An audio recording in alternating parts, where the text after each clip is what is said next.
For decades we've been told a simple story. If GDP is growing, life must be getting better. More output means more prosperity. More numbers going up means more people winning. But here's the mystery. Why did countries with booming GDP still experience social collapse? Why did people feel poorer during record growth periods? And why do some societies with modest GDPs report higher stability, health, and happiness than far richer ones?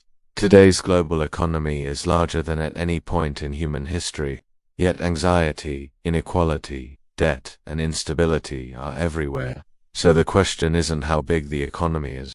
The real question is, what are we actually measuring, and what are we missing? To answer that, we need to go back not to modern economics but to history itself. Because long before GDP existed, civilizations rose, flourished, stagnated, and collapsed, without ever counting growth the way we do today. And history leaves behind a disturbing pattern. Gross domestic product feels ancient, objective, scientific, but GDP is surprisingly young. It was invented in the 1930s, during the Great Depression, by economist Simon Kuznets. The goal wasn't to measure happiness, prosperity, or well-being. It was to answer a narrow wartime question. How much can this country produce if it goes to war? Factories, steel, oil, weapons. GDP was designed to measure output, not outcomes. Kuznets himself warned explicitly that GDP should never be used as a measure of national well-being. Those warnings were ignored. After World War II, GDP became the scoreboard of global success. Countries were ranked by growth. Governments were judged by quarterly numbers. International power became tied to economic size. And slowly, silently, the meaning of prosperity changed. Growth itself became the goal. But history tells us something unsettling. Civilizations don't collapse because they stop growing. They collapse because growth stops benefiting society. To understand that, we need to look at the past chronologically through a different lens.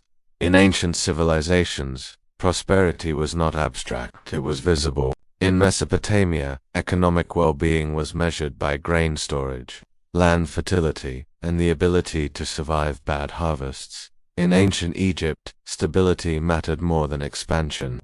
The Nile flooding cycle determined prosperity. A good economy meant predictable food, social order, and minimal unrest. No one asked, is output growing 4% this year? They asked, can people eat, work, and survive tomorrow? Even in classical Greece, wealth was not just material. Aristotle distinguished between oikonomy, household management for well-being, and chrematistics, the endless accumulation of money. He warned that societies obsessed with accumulation eventually hollowed themselves out. This distinction matters, because from the very beginning, history separates productive economic activity from extractive growth, and every major collapse begins when that line is crossed. Let's move forward. The Roman Empire. Rome experienced massive economic expansion. Trade networks stretched across Europe, North Africa, and Asia. By many modern standards, Roman GDP was exploding, but prosperity became uneven. Wealth concentrated among elites. Small farmers were crushed by debt.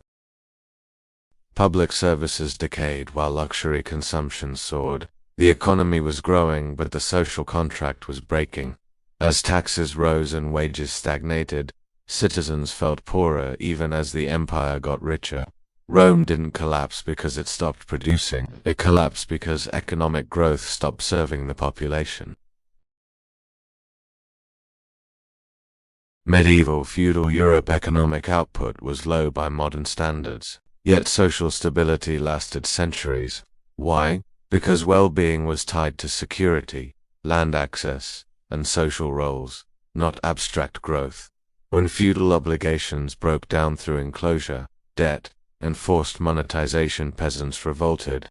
The Black Death didn't just reduce population, it exposed how fragile economic systems become when productivity is disconnected from human needs. This is where the modern story begins. The Industrial Revolution delivered something unprecedented: sustained economic growth. Factories multiplied output, GDP exploded, but living conditions didn't improve immediately.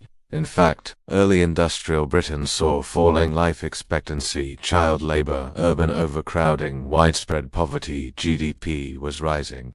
Human well-being was not. This contradiction created the first modern economic crisis. Growth without welfare. Eventually, reforms arrived: labor laws, sanitation, education, public health, and when those arrived, prosperity followed. History's lesson here is crucial. Growth becomes meaningful only after institutions force it to benefit society. Without that, GDP growth is often a warning sign, not a success. The 20th century was the age of measurement. GDP became gospel. After World War II, Western economies boomed, middle classes grew, living standards improved. For a time, GDP did correlate with well-being. That success created a dangerous assumption: if GDP grows, everything else will fix itself. But history never repeats forever. By the late 20th century, something changed.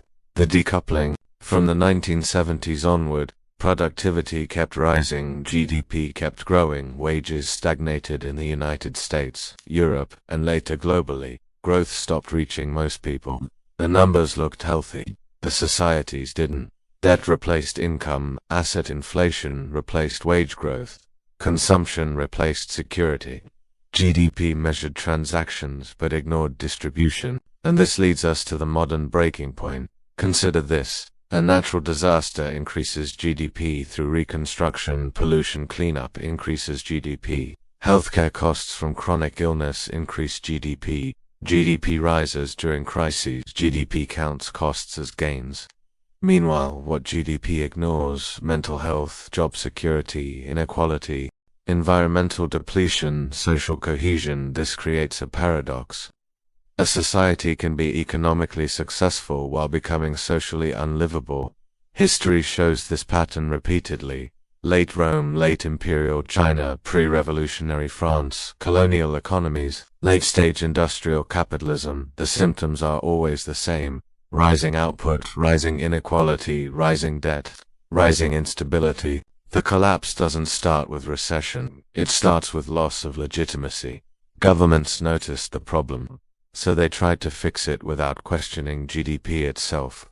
They lowered interest rates. They expanded credit. They stimulated consumption.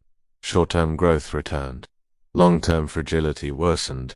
Because GDP doesn't ask who benefits, at what cost, for how long. History shows us that societies trying to fix structural problems with numerical growth eventually hit limits. Debt grows faster than income. Assets inflate beyond usefulness. Trust erodes. The economy grows but resilience shrinks. Modern parallels history repeating in real time today. The global economy faces familiar conditions.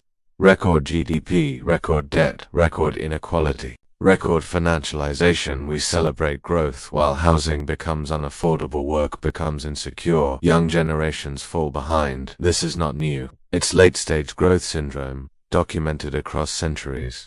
History doesn't ask us to abandon growth. It asks us to redefine success. What history says real prosperity actually is. Across civilizations, real economic well-being shares common traits: stability over volatility, broad access over elite concentration, long-term resilience over short-term output. Growth mattered, but only when aligned with social health. The moment growth became detached from human outcomes, collapse followed. 3 clear takeaways. 1. GDP measures activity, not well-being. It counts motion, not direction. 2. Growth without distribution creates instability. History proves inequality undermines prosperity faster than stagnation. 3. Real prosperity is structural, not numerical. Institutions, fairness, and resilience matter more than size. Every civilization believed its measurement system was rationally. It wasn't. GDP is not evil, but mistaking it for prosperity may be one of the most dangerous economic illusions in history. Who will it serve when it does? If you want more deep, history-driven explanations of money, power, and economic myths that shape our world, subscribe to the channel, because understanding history isn't about the past. It's about recognizing the future before it repeats itself. The end.